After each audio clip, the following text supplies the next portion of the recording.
Hey, what's up, everybody? Welcome to Christianly. This is your host, Brad Andrews. As always, thanks for joining us for this week's edition of Christianly. This podcast is here because we want to help you grow in your courage, your holy courage. And we do that by looking at a few issues that are in our culture right now through a biblical lens so that your confidence can stand firm on God's word. And we do it this way each week. We look at three different issues together that I think are really important for Christians to know about, to understand, but to also consider what your response to those issues should be. We do a deep dive into one issue, and sandwiched around that deep dive, we look at two other issues that will be a little shorter in length. And the goal is to keep this very tight, under about 30 minutes, so that every episode is focused and you can say, man, that was really worth my time. So let's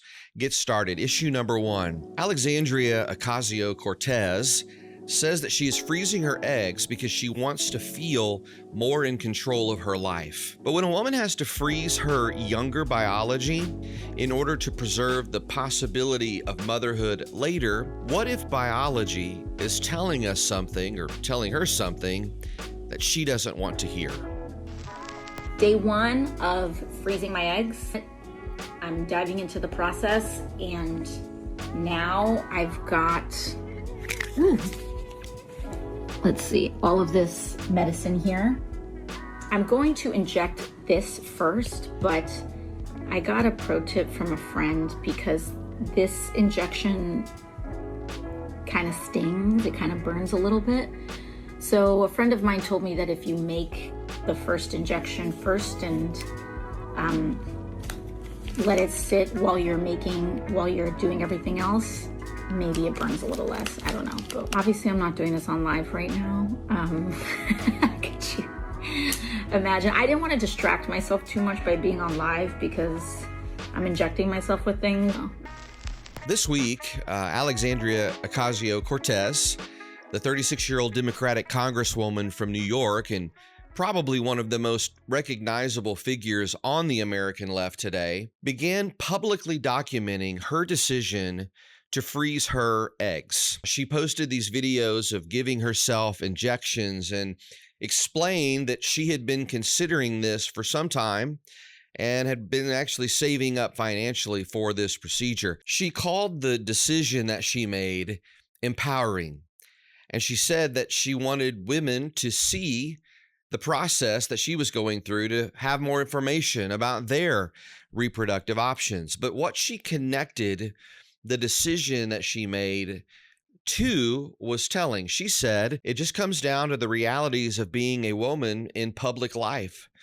She said that she entered Congress at the age of 29 and argued that women face questions about their age and whether they intend to have children in ways that men simply do not have to deal with. The cultural message that is being sold to young women like AOC goes something like this: go conquer the world. Marriage and children can wait, and your fertility will still be waiting for you safely in the freezer when you decide that you're ready. And that is where feminism's promise starts to collapse. The message from feminism was supposed to be freedom, liberation.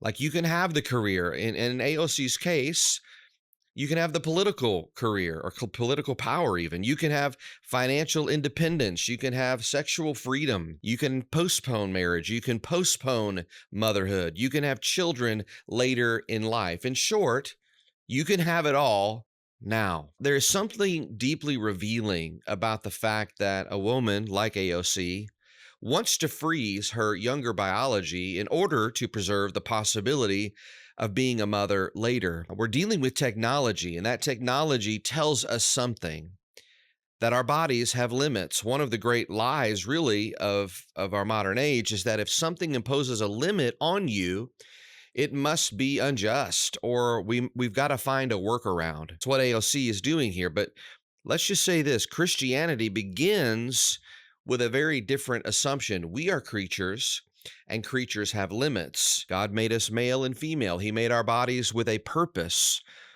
He made sex and marriage and pregnancy and children and family really to work together as connected things. Or maybe I could say it this way: the Christian vision of life begins with, what has God made me for? And see, that question really flies in the face of what AOC is doing here. The Bible doesn't present children as an obstacle to human flourishing. It actually calls them a blessing. Now, I get this. It doesn't mean that every woman has to marry super young, have a bunch of kids by the age of 30.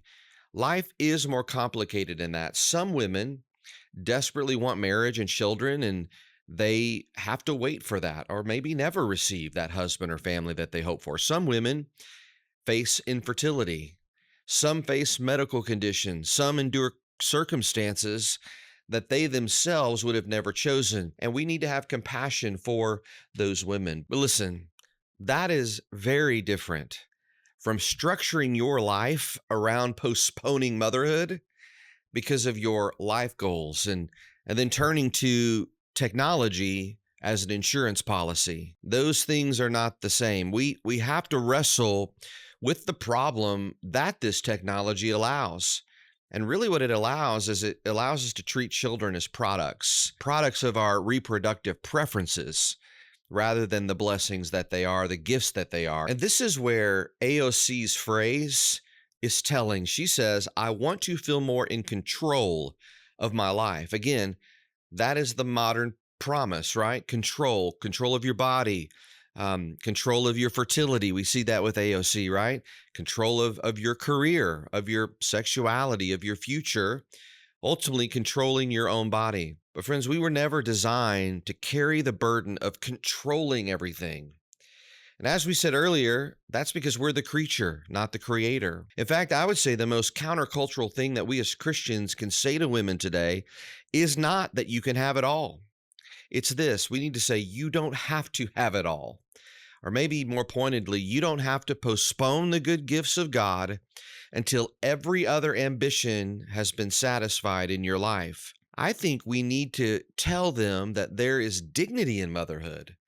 There is very real dignity in raising children. There's dignity to actually sacrifice your own ambition for those kinds of things now. And I think that's why the AOC story matters. It's not because we need another reason to dunk on her, but because her story puts a spotlight on something that we need to face up to. The idea that you can have everything on your terms now. The culture says limits are oppression. But biology, as we've talked about in this segment, says you have limits. And wisdom means this: learning to receive the life that God gives you, not trying to spend your life outsmarting the Creator by freezing time. And now for our deep dive, issue number 2. The old pro-choice slogan promised that abortion would be safe and legal and rare. But Massachusetts just joined the growing list of states now with no gestational limit in state law for abortion. In other words, the line is continuing to move in our country. So when will it stop? Or is this an omen of things to come?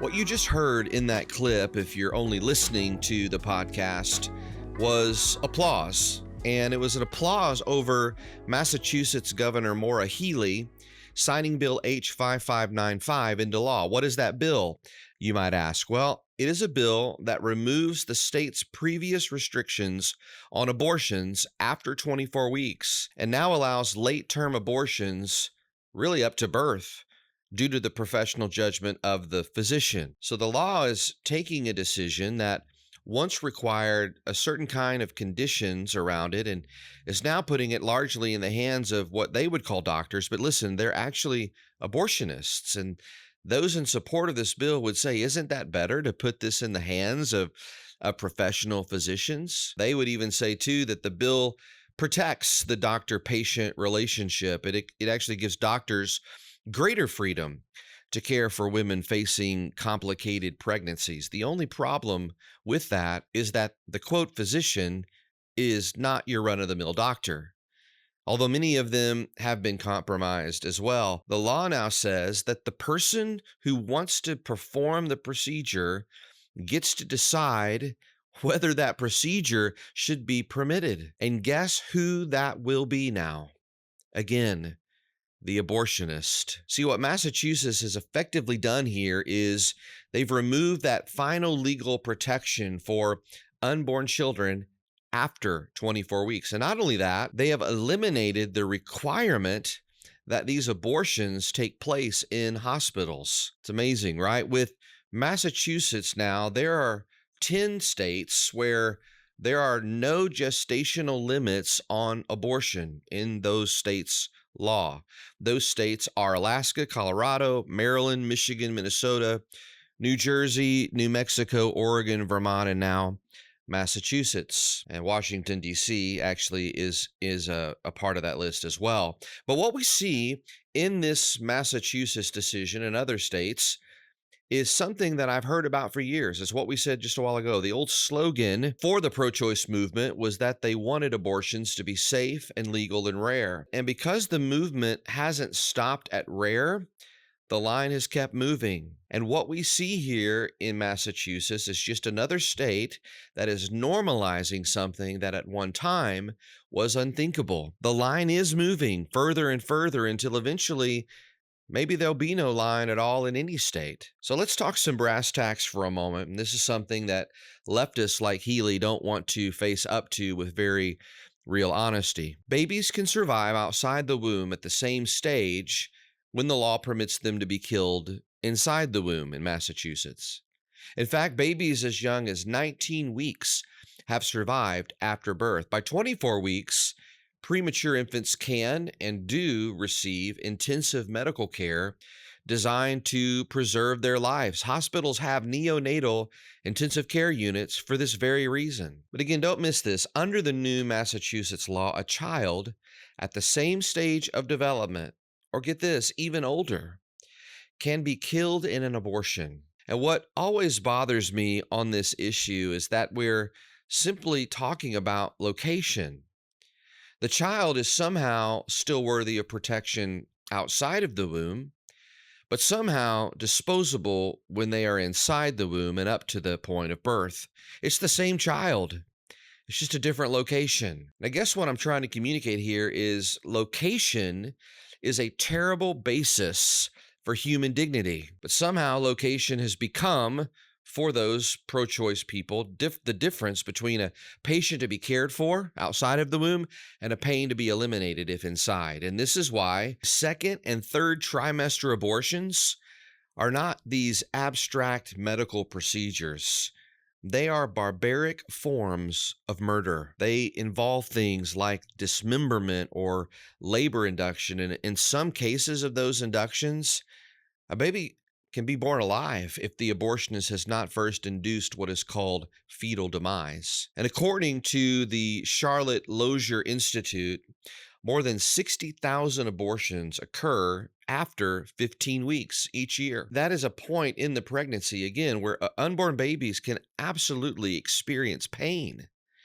Friends, that's not science, and it's definitely not compassion. I would call it savagery. And in the end, if there is an abortion, this is bloodthirstiness. See, pro-choice individuals try to suppress the truth by sanitizing what's real with very sterile vocabulary. If you call them a fetus, but not a child, or you call it reproductive health care, but not that the child is being killed, that's better in their eyes. That's why I reject the argument that's really baked into a law like Massachusetts has just passed. This is not just about the doctor-patient relationship. There are always three parties involved in consideration of an abortion. Yes, there is the mother, and yes, there is the doctor, but there is a third, and again, ironically, one that has no voice in the decision: the child. And in the instance of an abortion, the child never gets a vote. In fact, the person who does get to decide whether the child lives many times is the doctor. So don't mishear me. We should also care about the woman in the mix too. But caring about women does not require pretending that killing their children is healthcare. One of the greatest lies of our age is that compassion requires us to affirm whatever a suffering person wants. So let me just say it clearly, it does not. See, sometimes compassion says no. But not only that, it also says, you're not alone. We're going to help you carry this. And we should be the kind of people who say to a frightened woman, we will walk with you, but do not kill your child. The answer to suffering for the woman is not to redefine what causes the suffering, the baby, as expendable. It's rather to give hope in the midst of real hurt. But let's be honest about what is underneath all of this here. This is what secularism and feminism eventually produces. See, motherhood used to be understood as one of the great callings of womanhood, but the culture treats it now as a threat to female flourishing. It tells women that motherhood is a burden that you need to escape. It tells them that freedom means having the power to eliminate whatever or whomever stands in the way of your autonomy. And then it calls that empowerment. But listen, real empowerment does not require the destruction of the powerless. Real freedom does not require the death of another human being. And Christian freedom certainly does not mean that we should have freedom from God's design. What Christian freedom is about is living according to God's design. That is why this issue is bigger than abortion. It's about what happens when a civilization rejects the Creator and then tries to build a moral order without Him. And if human dignity is not grounded in the fact that we are created in the image of God, then guess what? Eventually, dignity becomes conditional. That is why abortion is not just a political issue. I've been told that. It's first a theological issue. Psalm 139 tells us that God has formed us in the womb. So that means that an unborn child is not a blob of meaningless tissue that's just waiting to become a person. They are a person made by God and known by God. That is why this is so disturbing, these laws that are being passed. It's not that it only allows the doing of evil, it's that it's now being celebrated. It's not only that it is called evil, but that it's now being called good, actually. Isaiah actually warned us about this. Woe to those who call good evil and evil good, but that is exactly the moral inversion that we are witnessing. The idea of thou shalt not murder has somehow become negotiable in our age, and we should say with deep grief that is a travesty. The problem is not Maura Healey in Massachusetts either. She's just the product of decades of theological compromises, of weak preaching, of witness that is an inch deep, and that's on us. This is where Christians need to stop hiding behind political neutrality. We should not pretend that the two primary parties are somehow morally interchangeable on this issue. They are not. There is one political movement that has made unrestricted abortion central to its platform, and they have worked tirelessly to remove legal protections for unborn children. Now, there was a time when Christianity, or maybe we could say Christendom, once restrained this practice of child sacrifice. It's really a pagan practice. But when we've lost our influence, and we have done that, the old gods don't disappear, the sacrifices return, and the culture may call it good, but we've got to have the courage to call it evil. And we won't save the culture anymore by being silent. It's just not an option. Faithfulness demands our voice in the days ahead. And now issue number 3. One bride's facial expression during her wedding ceremony sparked a very interesting debate about last names this week. I actually think that beneath the question of whether a wife should take her husband's name is an even more uncomfortable question. When did becoming one flesh in marriage become something to avoid? Ladies and gentlemen, it is my honor to present the newly married couple, Mr. and Mrs. Brandon Key.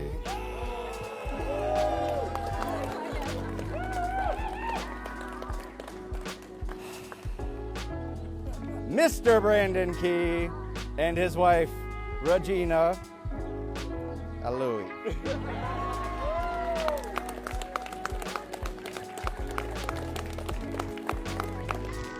I may need to explain to you what you just heard. Again, if you're listening but not watching, it was a clip from a wedding that went viral this week. And what you heard in the video was the officiant announcing this new couple. He said, "Ladies and gentlemen, it is my honor to present the newly married couple, Mr. and Mrs. Brandon Key." Now, again, if you're only listening to it, what you didn't see was the bride whip her head around and remind the officiant to say her name separately from her husband. And then you heard the officiant quickly correct himself, introducing her by her maiden name.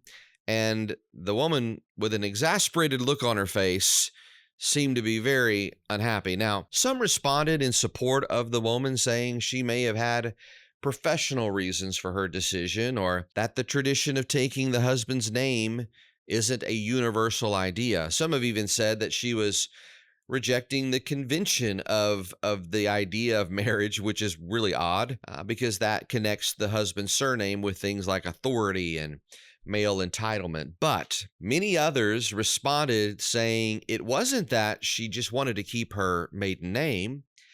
It was that she was rejecting the symbolism of becoming one flesh. Why? Well, because her reaction seemed to communicate the opposite. It said, "I am married to you, but I don't want to identify with you." And I think it's easy to understand why people saw that. It's actually something much larger in a very small clip. We live in an age where marriage is presented as the coming together of two independent persons that are going to just stay independent. They're going to keep their own finances and friends and ambitions and apparently their own names. Instead of a marriage, then really it's more like a business merger, right? Now, to be fair, Pew found in 2023 that almost 80% of women in opposite sex marriages said that they took their husband's last name. So that means the remaining few did not. And really that group is who we're talking about here in this segment of the podcast. Most took their husband's surname, but there is about 20% that aren't doing that. And the question is, why not? Well, we first must say that the wife taking her husband's last name is primarily a Western practice that developed through something called English common law. Now, English common law is this body of legal customs, legal paradigms that developed in England over many centuries. And where was English common law derived from? You might guess it. It was derived from the Bible in many ways. And while we should not pretend that everything in English common law is automatically biblical, much of it was. And not only that, much of the Western legal tradition that we find ourselves in is shaped by the assumptions that are found within it. So the custom of the wife taking her husband's surname did not appear out of nowhere. It actually developed within a culture that understood marriage as the creation of a new household, and with the husband bearing a particular responsibility for that household. Or maybe said this way, the surname idea became one way of publicly identifying a family unit under the rule of God. Now, that doesn't mean that the Bible has a command in it that says, "Wives, thou shalt change thy last name." It does, though, I think, mean that this Western custom of the wife's taking her husband's name is one of those things that is worth preserving. And it's worth preserving because of what it communicates, namely two things. One, two becoming one flesh, as we've said. And also, number two, the husband is the head of the wife. And let's just talk about that latter one for just a moment. Genesis 5 gives us some help here. After God creates male and female in his image, it says that he blessed them and named them Adam. Now, the woman had her own personal name at this point in history, Eve, right?